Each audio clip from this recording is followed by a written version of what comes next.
Medical സയൻസിൽ artificial ഇന്റലിജൻസിന്റെ role വരികയാണ്. Artificial ഇന്റലിജൻസിന്റെ അടുത്ത് നിന്ന് നമ്മുടെ സിംറ്റംസ് പറഞ്ഞാൽ അപ്പൊ തന്നെ ഡയഗ്നോസ് ചെയ്യും.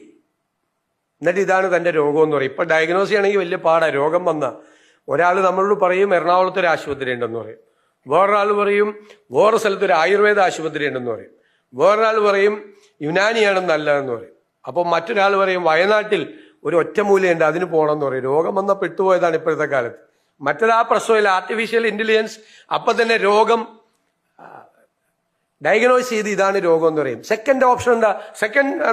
ഫർദർ ആക്ഷൻ എന്താ? ഫർദർ ആക്ഷൻ മരുന്ന് പ്രിസ്ക്രൈബ് ചെയ്യുക അല്ലേ? അപ്പോൾ ഒരു കുറേ മരുന്നങ്ങ് എടുക്കും.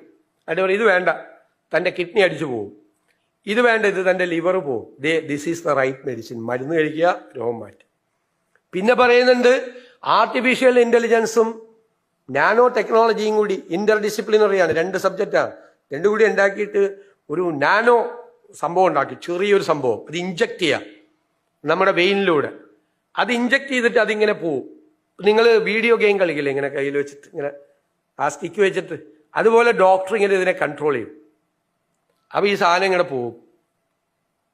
ഇത് പോയിട്ട് ഹാർട്ടിലെ ബ്ലോക്ക് ഉണ്ടെങ്കിൽ ബ്ലോക്ക് കംപ്ലീറ്റ് മാറ്റും. അപ്പോൾ ആൻജിയോപ്ലാസ്റ്റി ഇല്ല, ബൈപ്പാസ് സർജറി ഇല്ല, ബ്ലോക്ക് മാറി. ശരീരത്തിലൂടെ പോയി ശരീരത്തിലെ ക്യാൻസറസ് സെല്ലുകൾ മുഴുവൻ റിമൂവ് ചെയ്യും. കീമോതെറാപ്പി ഇല്ല, റേഡിയേഷൻ ഇല്ല, മുടി കൊഴിയില്ല, ഒന്നുമില്ല, ക്യാൻസർ മാറി. ഇങ്ങനെയാണ് രോഗങ്ങൾ മാറ്റാൻ പോകുന്നത് വരുന്ന കാലത്ത്. പിന്നെ പറയുന്നുണ്ട് ഹാർട്ട് പോയാൽ വേറൊരാളുടെ ഹാർട്ടല്ല, artificial heart, artificial kidney, artificial liver. Artificial ലിവറിന്റെ കണ്ടുപിടുത്തം കഴിഞ്ഞ് അതിന്റെ ക്ലിനിക്കൽ ഇത് നടന്നുകൊണ്ടിരിക്കുകയാണ്. ഉടനെ വരും ആർട്ടിഫിഷ്യൽ ലിവർ. ഇപ്പൊ തന്നെ, അധിക സമയമുണ്ട, അടുത്ത നൂറ്റാണ്ടിലേക്ക് പോകണ്ട, ഇപ്പൊ തന്നെ വരും, റെഡി ആയിക്കൊണ്ടിരിക്കുകയാണ്. ലോകത്ത് ഗവേഷണം നടക്കുകയാണ്. പിന്നെ ചിലപ്പോൾ ഒരു 150 വയസ്സാവുമ്പോൾ ചിലപ്പോൾ എല്ലാം ആർട്ടിഫിഷ്യൽ ആയിരിക്കും ശരീരത്തിൽ, പഴയ സാധനമൊന്നും ഉണ്ടാവില്ല, അതായിരിക്കും വരുന്നത്. പിന്നെ വേറെ സംഭവം പറയുന്നുണ്ട്, ആർട്ടിഫിഷ്യൽ ഇന്റലിജൻസ് ചെയ്യാൻ പോകണം. അത് കണ്ട് എനിക്ക് നിങ്ങളോട് ഭയങ്കര അസൂയ തോന്നുക.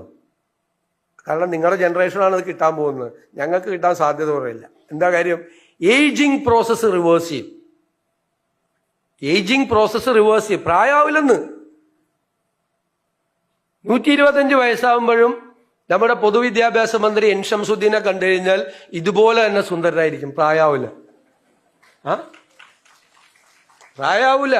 എൻ്റെ പോലെ മുടിയൊക്കെ കൊഴിഞ്ഞ് മുഖമൊക്കെ ചുളിഞ്ഞ് പോവില്ല.